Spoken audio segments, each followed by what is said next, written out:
Anything else?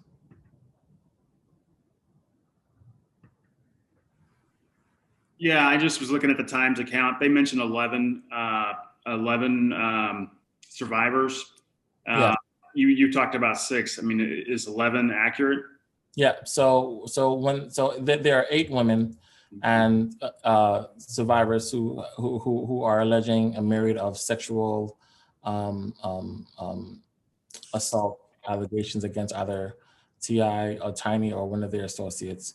The other 3 that is reported there is the young man that I mentioned that was 8 years old, his mother, as well as Sabrina Peterson.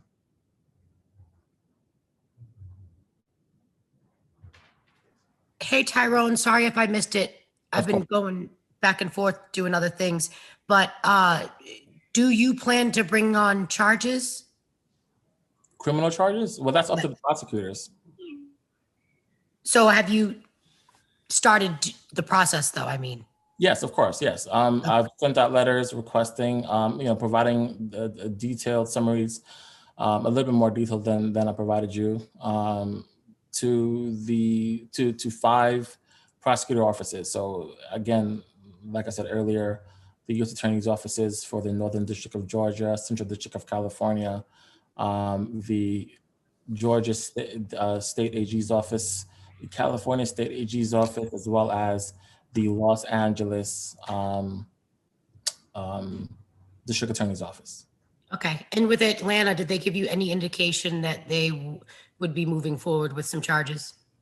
Well, that's the thing. I don't want to confirm or deny that I've been speaking to any of the investigators. Again, I do not want to hamper the investigation at all. I just want them to do their work, and that's it. If I can ask a follow-up question regarding the jurisdictions that you indicated that you've contacted the Georgia AG's office, but not local authorities. You mentioned an incident that happened in DeKalb County that you were not satisfied with, but I wondered if you had contacted the Atlanta Police Department and if the fact that there's a new Fulton County District Attorney weighs in your decision at all, whether to consider working with their investigators directly as well. Yes. I mean, listen, so I have not contacted the Atlanta PD, but I will be more than happy to speak to the new district attorney for Fulton County. I'll be more than happy to reach out to their office, or they can reach out to me, and I'll put them in front of the survivors, and they can take their accounts and start their investigations.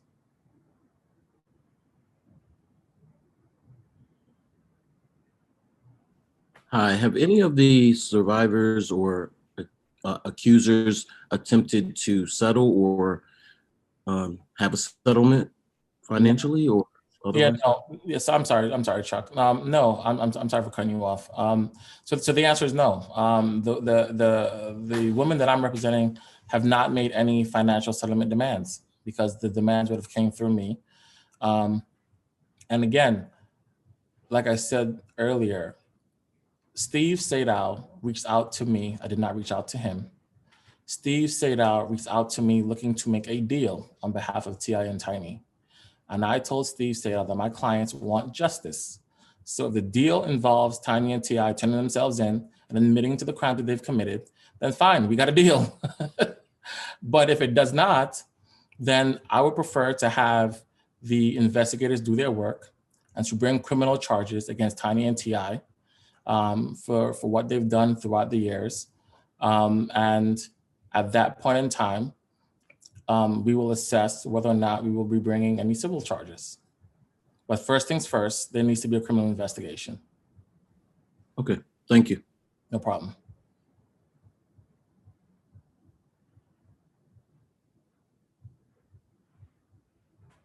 Anybody else? Everybody's so quiet.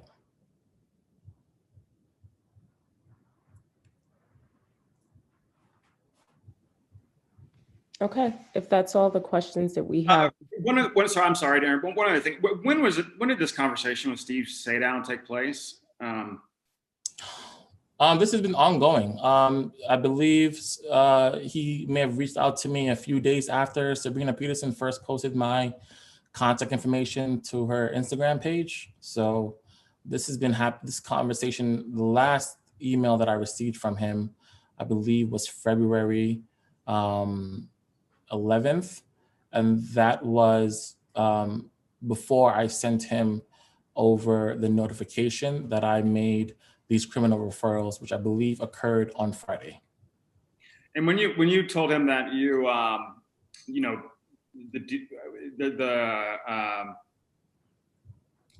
what the deal would include, any deal would include TI and Tiny turning themselves into the authorities. Was that something that happened over email, or was that a verbal conversation? No, it was I spoke to him on the phone, and I just said to him, I said he wanted to know whether or not a deal can be made, and I said to him, well, these women want justice, and he wanted to know the names. He was insistent on learning who the individuals were and what evidence that they had, and he wanted to know who their witnesses were. And I said to him, made it very clear, I will not be exposing these women to you or to your clients. The only people that will know their names will be the investigators, because your client has a reputation of intimidation. Your client has a reputation, I should say, of committing violent acts. And he's threatened some of these women in real time when the incidents occurred. And he's had his staff or his colleagues threaten them. So why would I provide you with their identities so you can intimidate them now again? Thanks. And Ellie Andrews from the Jasmine Brand again. And just to be clear, T.I., Tiny, nor Shekinah has responded to you guys actually pressing charges, right? Well, okay. I think so Shekinah, T.I., and Tiny's case is being filed in California today. And it's for defamation, and it's being filed on behalf of Sabrina Peterson. They have not said anything about it. Steve has said nothing to me about it. I made a request on behalf of Sabrina Peterson for an apology, from a public apology from Tiny and T.I.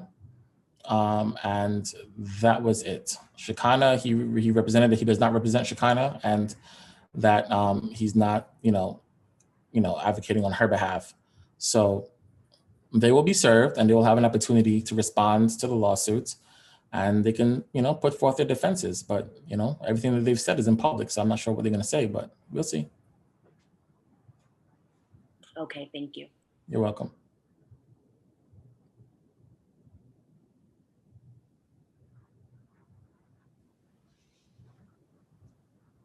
Okay, if we don't have any other questions, I think we could wrap this up.